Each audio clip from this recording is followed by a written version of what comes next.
Tonight on CTV News at 11:30, weather keeps flames at bay. The little bit of good news that we had today about, it not crossing and that it's raining a bit. We get the latest on that wildfire threatening 2 northern communities. Plus, the dry spell elevates the risk. Sudbury is the latest to declare a fire ban. And strength in numbers. The strategy is to work as a unit, hence the team building factor.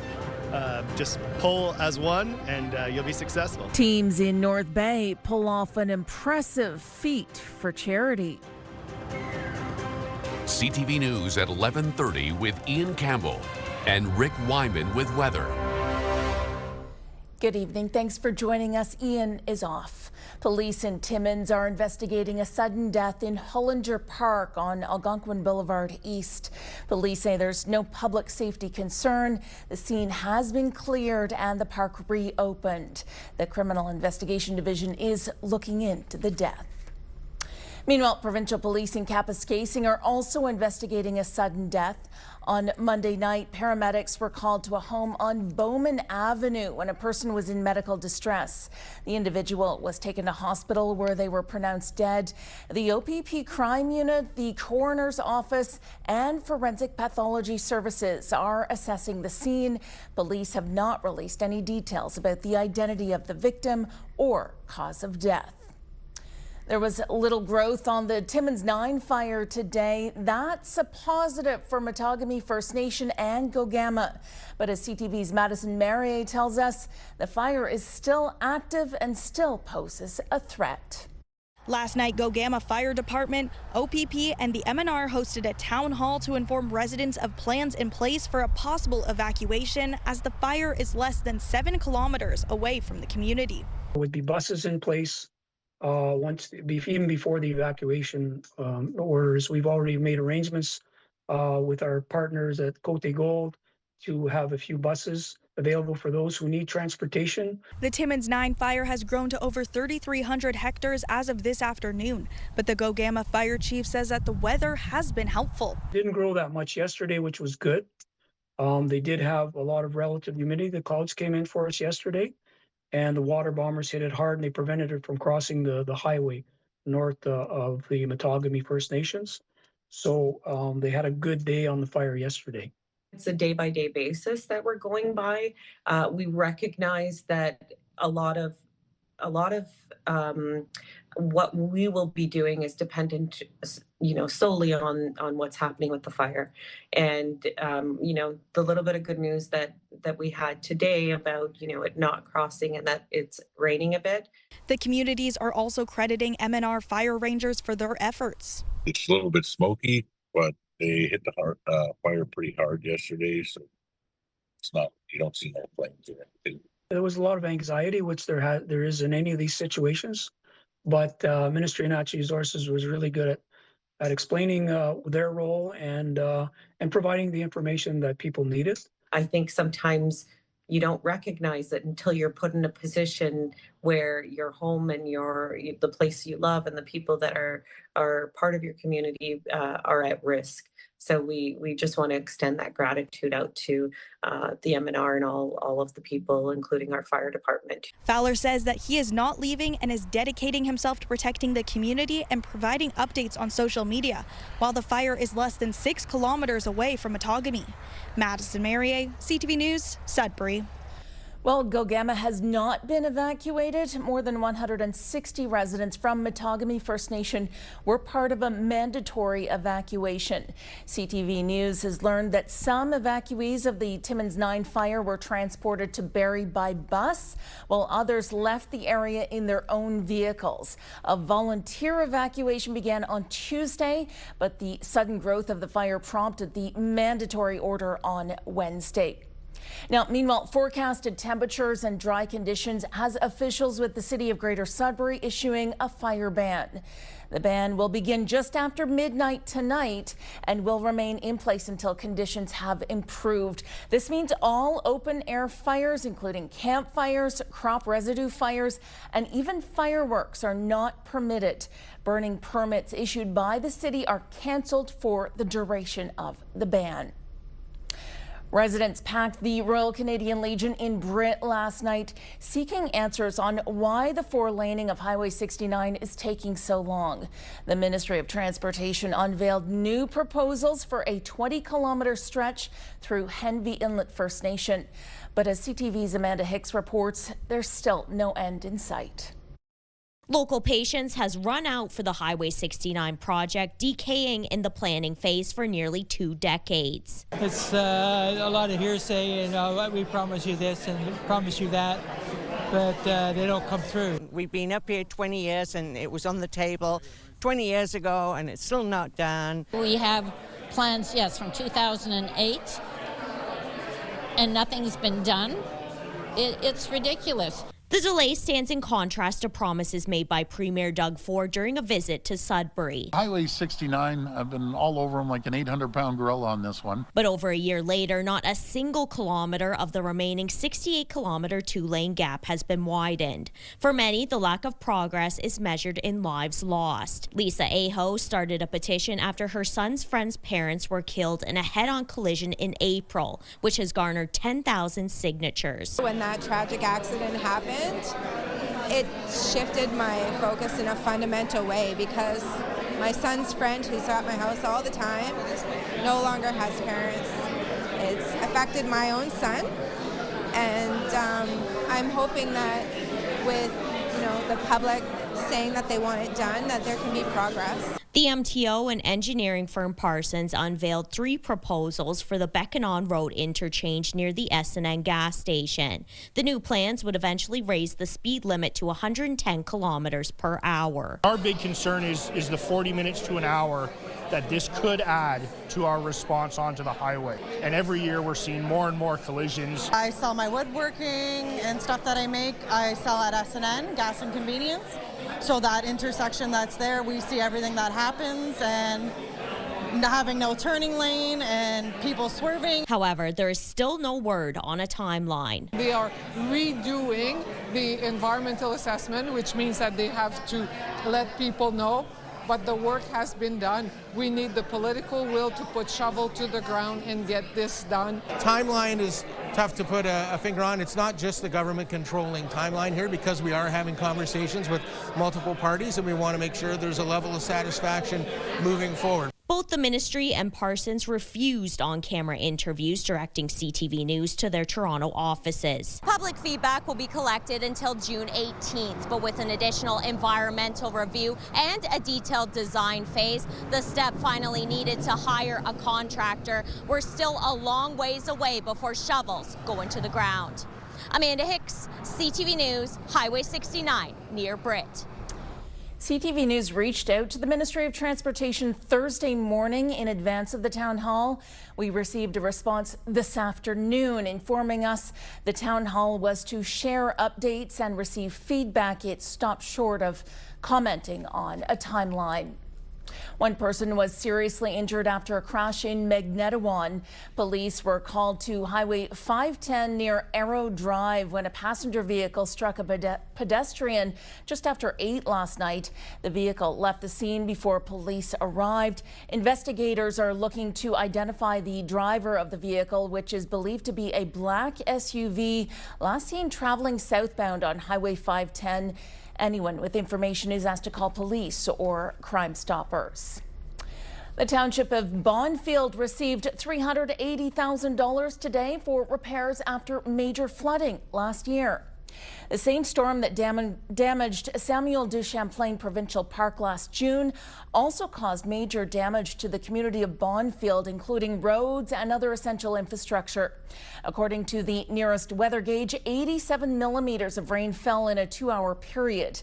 The money comes from Ontario's Municipal Disaster Recovery Assistance Program, which reimburses communities for infrastructure repairs after natural disasters. Time now for a short break here on CTV News. Coming up, Rick will have your full weather forecast.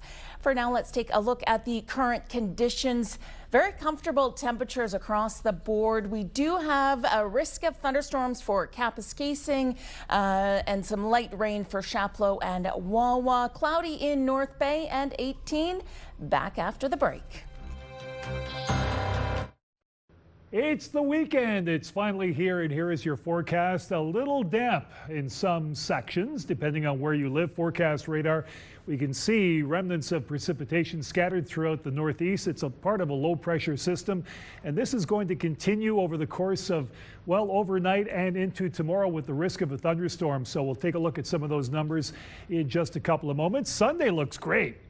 Loads of sunshine around 29, 30 degrees, and of course we can't complain with that. Let's check out Sudbury Nickel Belt beginning tomorrow. Chance of showers, risk of a thunderstorm at 22, 26, 28 Sunday, Monday, Tuesday, cloud cover 28. All in all, pretty good. Wednesday, Thursday, though, chance of showers both days at 28 and at 29, well above your normal. Meanwhile, Sault Ste. Marie, Algoma, chance of showers tomorrow at only 20, 25 Sunday, warming up. Monday, even better at 26. Chance of showers Tuesday, Wednesday, and Thursday, 23, 26, and 27. Above normal, but not as warm as in other areas, as you are about to see. Timmins, Cochrane, Kapuskasing, chance of showers tomorrow, 40% at 20, 26 Sunday, 30 on Monday. I like that. 29 Tuesday, some cloud cover.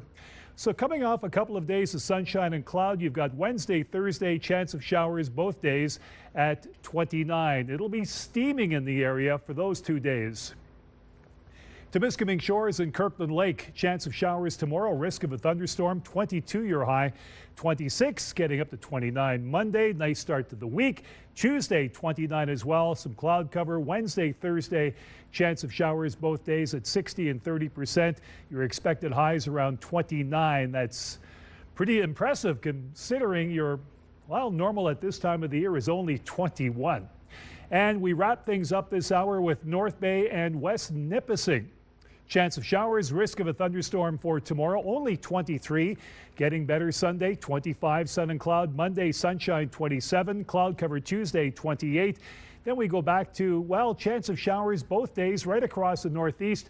60% Wednesday and 30% Thursday. Your highs, 28 and 29. So, Angela, we've got some wet weather in store for at least tomorrow, but things will get better come Sunday. Back to you on the desk. Thanks so much for that, Rick. Now, we're getting a fascinating look at the deepest points of our Great Lakes thanks to a groundbreaking Canadian robotic expedition capturing rarely seen species. CTV's Adrian Gabriel joins two Canadian filmmakers as they take a deep dive into Lake Superior. Off the picturesque shore of Michigan's Upper Peninsula sits the largest of the Great Lakes. Lake Superior's surface spans more than 82,000 square kilometers. CTV News has been invited to plunge to historic depths with two Canadian cinematographers documenting the world beneath this expansive blue canvas. That has been visited only once before in 1985, 1986. As the shoreline disappears, the journey on the horizon comes into focus. We're currently heading 50 kilometers offshore towards the deepest point in the entire Great Lakes system. Our destination is an underwater mountain called Big Reef. Traveling with us is this state-of-the-art underwater drone. This is the only camera of its kind capturing marine life in the Great Lakes. So it can move in any direction, just like a fish. So when we see a fish, we can kind of get in close to it and become part of the school. All right, let's do it. Our initial descent into the deep doesn't disappoint. We got something interesting down here. It's our first glimpse of a native Siskiwet lake trout. Superior is the only Great Lake where they're still found. The Great Lakes are our Serengeti, and the lake trout are the top predators in those lakes. And the Siskiwet have evolved and held on for thousands of years. The underwater giants use their large eyes to navigate the dark, deep blue waters. There's also redfin trout who use the current created by underwater mountains to soar through the depths. As the camera is pulled out of the frigid water, we move on to our next destination. We've arrived at the deepest point of Lake Superior for what will be the furthest an underwater drone has ever traveled into the Great Lakes. We're about to do the deepest dive we've ever done. You're well past 300 now, 308 meters. The drone reaches 364 meters, uncovering the rarely seen deep water sculpin. The deep dive also showcases boulders below that share a resemblance to the famous pictured rocks that soar high above the water nearby. It feels amazing to be down here, really, to have the privilege to be able to do this. The crew are just beginning a 2-year journey into the abyss for their upcoming documentary titled Hidden Below the Great Lakes. There's nothing more magical than getting to see what's under the waves out here.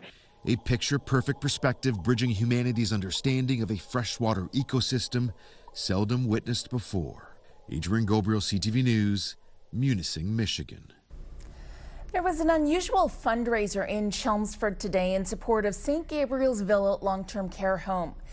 For every test drive at Boulanger Ford, Ford Canada matched donations dollar for dollar with a goal of hitting $20,000 by the end of the day. The local dealership has a history of supporting the nonprofit, including donating the land the facility is built on. Money raised from the Drive for St. Gabe's Villa is for the expansion of a music therapy program with a focus on French language. That program supports patients living with dementia and Alzheimer's. The funds are going to be used for music therapy for our residents at the home, which is going to be so instrumental in their healing, also in their overall wellness on an ongoing basis. It's a really important part of the care that we provide at St. Gabriel's Villa. I really think it's really good for the soul for people that have dementia, Alzheimer's. It brings memory back to them, and it's a great cause. The event was also a celebration of Boulanger Ford's 55th anniversary, the 15th anniversary of St. Gabriel's Villa, and the 75th anniversary of the St. Joseph's Health Centre. The new Soo Loops transit network will be operational this Sunday. Along with improved routes and stop frequency, the new Soo Loops network will introduce 4 new routes. The updates will allow for easier transfers, reduced travel times and connections. The on-demand weekend and evening services will be discontinued starting Sunday and will be replaced with hourly fixed route service. There will be no changes to the community bus. More than $385,000 will support senior active living centers in Nipissing. The provincial funding will support 7 local centers across MPP Vic Fideli's riding. The money will support various programs and activities geared toward keeping seniors active, like weekly dances at the Golden Age Club in North Bay, exercise classes at the Legion in Callender, and social activities at Mattawa's Senior Centre. Summer travel season is upon us and nobody wants to get sick while on vacation. Mandy Gaither has tips on how to stay healthy while you're away. From crowded airports to theme parks thick with people, for many summer means travel, and it can come with consequences. It's not just you traveling, but it's everyone else as well. Dr. Daniel Egan with Orlando Health says those crowds and heavily touched surfaces can be hotbeds for germs. Sicknesses that can spread during summer travel include non-polio enteroviruses, which come with cold-like symptoms, respiratory diseases like measles, gastrointestinal viruses like norovirus, vector-borne diseases like Lyme disease or malaria, or if you travel to the southern hemisphere, flu season typically peaks in June, July, and August. Our summertime is their winter time.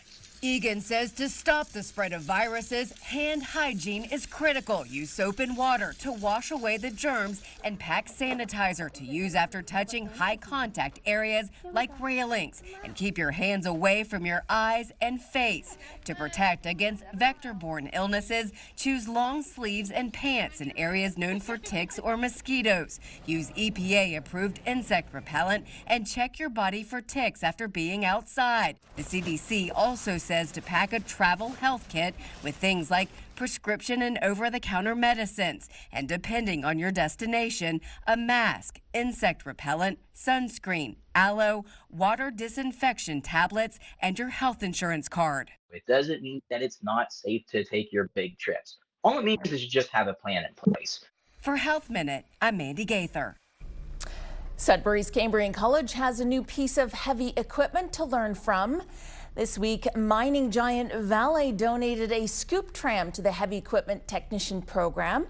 The company also donated a battery electric Rokion vehicle to the college's applied research division. That will be used for a variety of projects involving the adaptation of battery electric mining equipment.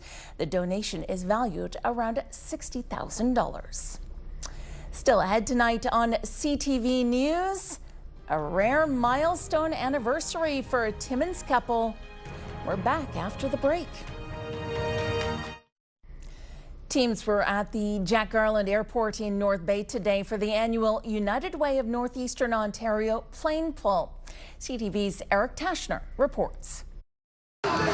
Putting their muscles to the test, Team IG Wealth didn't need to strain to move this 30,000-pound jet aircraft. We have been strategizing to the best of our abilities on where to stagger, who to go at the front, who to go at the back. Sizing up the competition is Voyager Aviation's Team Pull Hard method. We were only 2 seconds off last year, which put us in the top 5.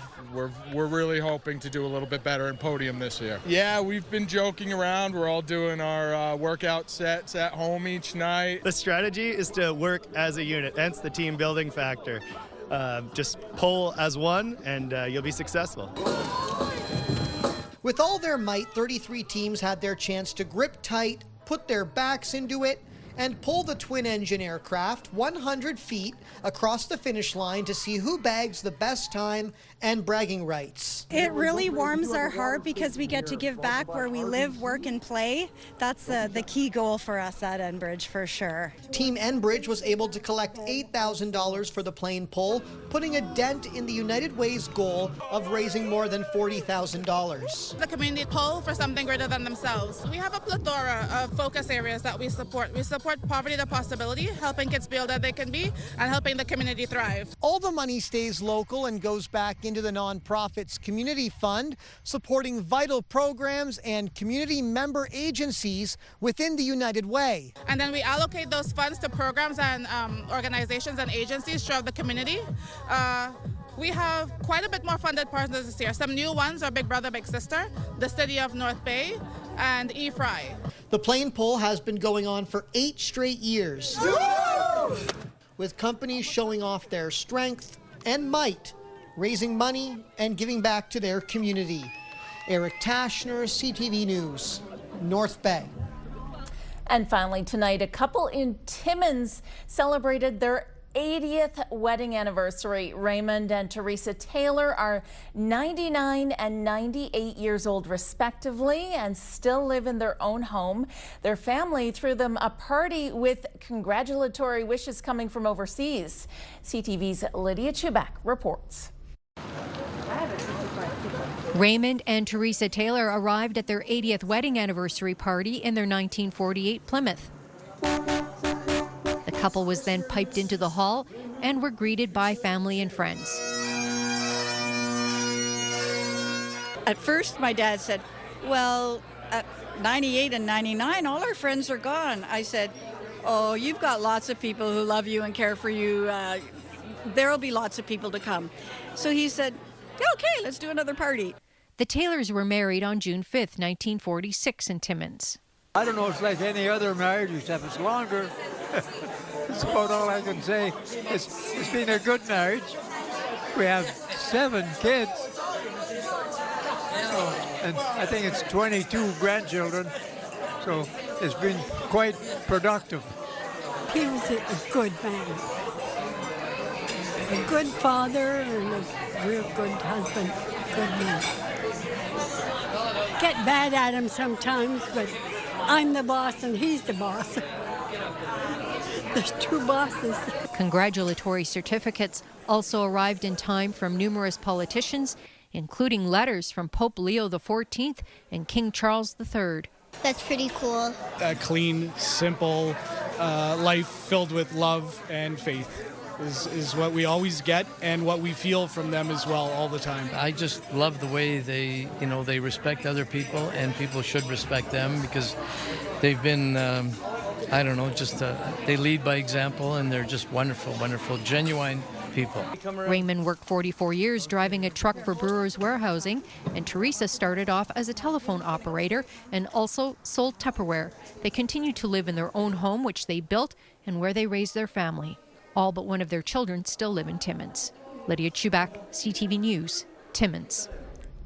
Congratulations to the Taylors. Now, that takes us to the end of our newscast. That's all for us tonight. Thank you so much for watching, and have a great weekend.